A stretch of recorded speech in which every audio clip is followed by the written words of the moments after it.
Today we will understand life processes in living organisms, chapter 15, module 5. In the previous module, we have studied about coordination in human beings. In this module, we will study about central nervous system, peripheral nervous system, and autonomic nervous system. First, let us understand about central nervous system. In that, first we will concern about cerebrum. Students, this yellow part is known as a cerebrum.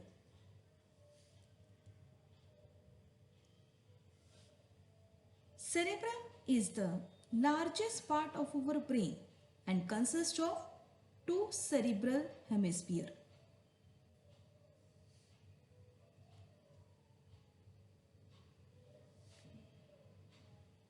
The central hemispheres are joined with each other with the help of tough fibers and nerve tracts. As it is shown here, I repeat, the central hemispheres are joined with each other with the help of tough fibers and nerve tracts.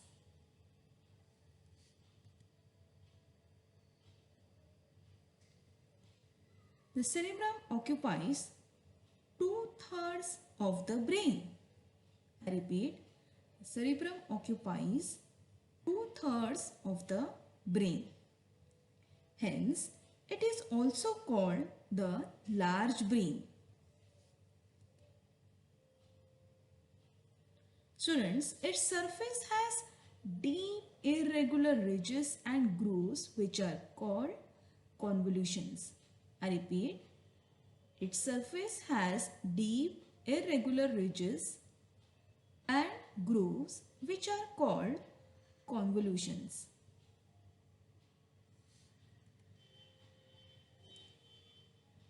Convolution increases the surface area of the cerebrum and therefore a large number of nerve cells can be accommodated.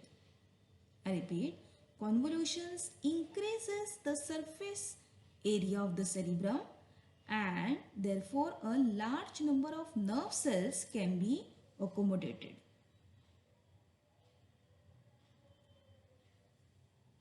Students, now let us understand the four lobes of cerebrum and their functions. First is frontal lobe. Its function is the seat of memory, learning and reasoning, coordinates speaking. Next is a temporal lobe. It receives a sense of smell and hearing, helps understanding speech. Next is a parietal lobe. It receives sense of pain, touch, temperature and pressure. Gustatory area receives sense of taste. Next is occipital lobe. Visual area receives impulses from eye through optic nerve. So these are the functions of the four lobes of cerebrum.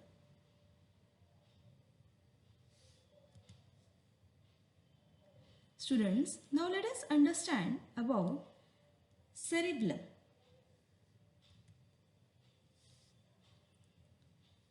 Cerebellum is the smaller part of the brain situated below the cerebrum at the back of the cranial cavity. I repeat, cerebellum is the smaller part of the brain situated below the cerebrum at the back of cranial cavity.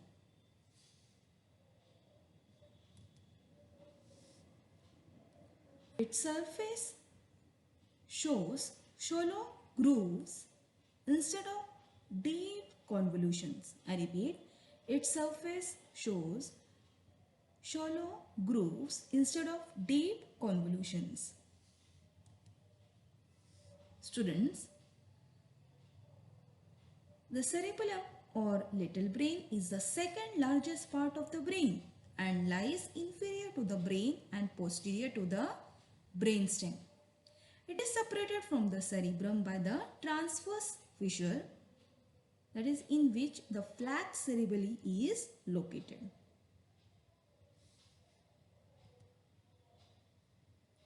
Now next we will understand about the medulla oblongata. Students, medulla oblongata is the hindmost part of brain. There are two triangular swollen structures called pyramids on the upper side of medulla oblongata. The medulla oblongata continues downwards as spinal cord. Now next we will understand about spinal cord.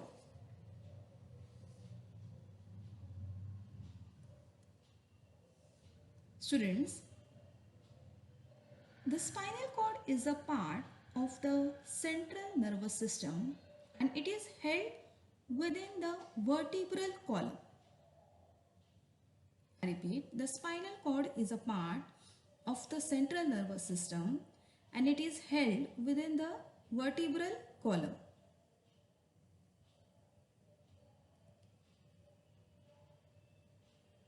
It is slightly thick but gradually tapers towards the end. As you can see here children, it is slightly thick but gradually tapers towards the end.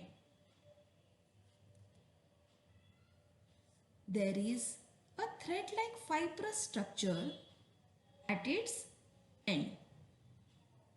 It is called the filum termini. Now, let us see the parts of the brain and their functions. Cerebrum. Function is control of voluntary movements, concentration, planning, decision making, memory, intelligence and intellectual activities. Next is cerebellum, which coordinates of the voluntary movements, maintaining the body's balance. Next is medulla oblongata, control of involuntary activities like beating of the heart, blood circulation, breathing, sneezing, coughing, salivation, etc. And last is spinal cord, conduction of impulses from the skin towards the brain, conduction of impulses from brain to muscles and glands, and functions as center of coordination of reflex actions. These are the parts of the brain and its functions. Now next we will understand about peripheral nervous system.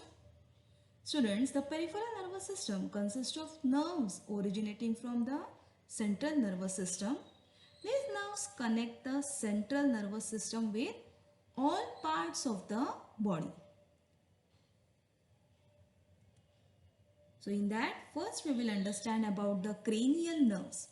Students, nerves originating from the brain are called cranial nerves. I repeat, nerves originating from the brain are called cranial nerves. Cranial nerves are associated with various parts in head, thorax and abdomen. There are 12 pairs of cranial nerves. I repeat, there are 12 pairs of cranial nerves.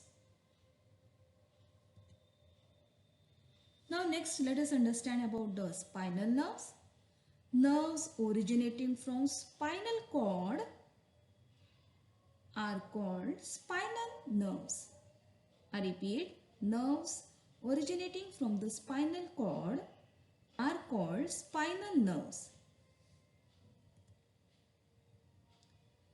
Spinal nerves are associated with arms, legs, skin, and some other parts of the body. I repeat, spinal nerves are associated with arms, legs, skin, and some other parts of the body. Students, there are 31 pairs of spinal nerves. Now next we will understand about the autonomic nervous system. Students, the autonomic nervous system consists of the nerves of involuntary organs like the heart, lungs, stomach, etc. It is not under the control of our will. I repeat, the autonomous nervous system consists of the nerves of involuntary organs like the heart, lungs, stomach, etc. It is not under the control of our will. Now next we will understand about the reflex action. Students, an immediate and involuntary response given to a stimulus from the environment is called a reflex action. Sometimes we react to an incident without any thinking on our part or control over the reaction. This is a response given to a certain stimulus from the surrounding. I repeat, an immediate and involuntary response given to a stimulus from the environment is called a reflex action.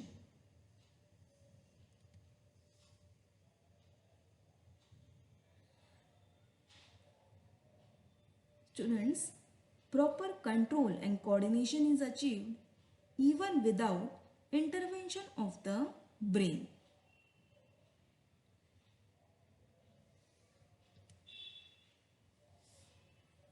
Now next we will understand about chemical control. Students, control and coordination in our body is also brought about with the help of certain chemical substances called hormones.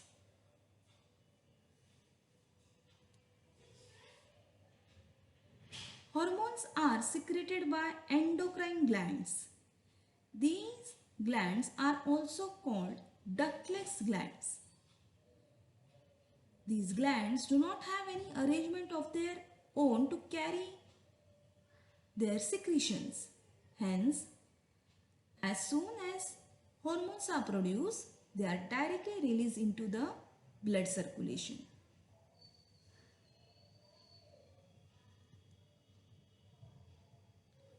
Thus, though these endocrine glands are present at specific locations in our body, their secretions reach all parts of the body via blood.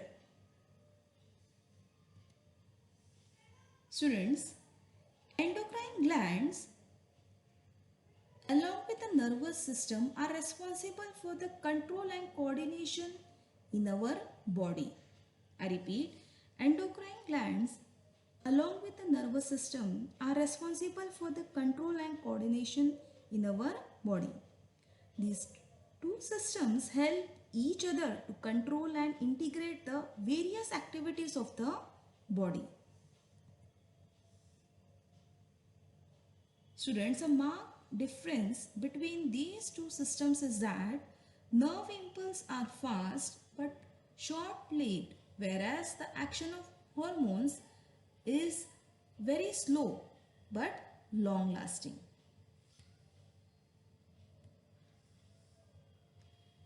it is very important that hormones are secreted only in the required quantity, and there is special mechanism which controls the quantity and timing of the hormone secretion. For example, whenever there is increase in blood glucose level, certain cells in the pancreas get stimulated, and as a response they release a greater quantity of insulin.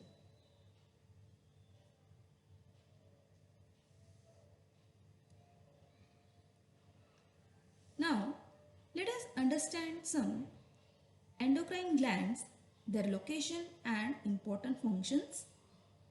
First is hypothalamus. Location above the pituitary gland in the forebrain. Hormone secretes a hormone which control the activity of the secretory cells of the pituitary gland. It controls the pituitary gland. Next is pituitary gland. It is at the base of the brain. Hormones produced are growth hormone, stimulates growth of bones. Prolactin stimulates milk production. Oxytocin contracts uterus during parturition. Luteinizing hormone controls menstrual cycle and ovulation. Next is thyroid gland. Location anterolateral sides of trachea in neck region. Hormones produced are thyroxine, which controls growth of body and metabolic activities. Calcitonin controls calcium metabolism and calcium level in blood. Next is parathyroid gland. Location 4 glands behind thyroid gland. Hormones produced are parathormone, controls metabolism of calcium and phosphorus. Next is adrenal gland. It is at the anterior end of each kidney. Hormones produced are adrenaline and noradrenaline, controls behavior during crisis and emotional situation, stimulates heart and its conducting tissue and metabolic processes. Next is ovary. Location on either side of uterus in woman. Hormones produced are estrogen and progesterone. Estrogen stimulates growth of endometrium. Progesterone stimulates growth of secondary sexual characteristics in woman. Next is testes. Location in scrotum. Hormones produced are testosterone, stimulates growth of sexual characteristics, that is secondary sexual characteristics like beard, mustache, hoarse voice, etc. in men. Next is thymus gland. It is in the thoracic cavity, thoracic cage. Hormone produced are thymosin. Functions: controls the cells which give rise to immunity. Let us see points to remember. Hormones are secreted by endocrine glands. These glands are also called ductless glands. An immediate and involuntary response given to a stimulus from the environment is called a reflex action. Cerebrum is largest part of our brain and consists of 2 cerebral hemispheres. And the spinal cord is a part of the central nervous system and it is held within the vertebral column.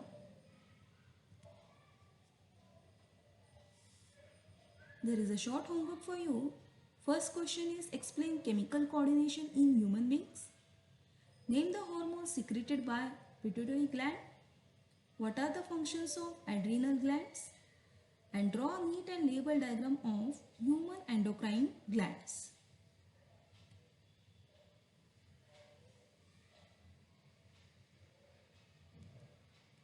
Thank you.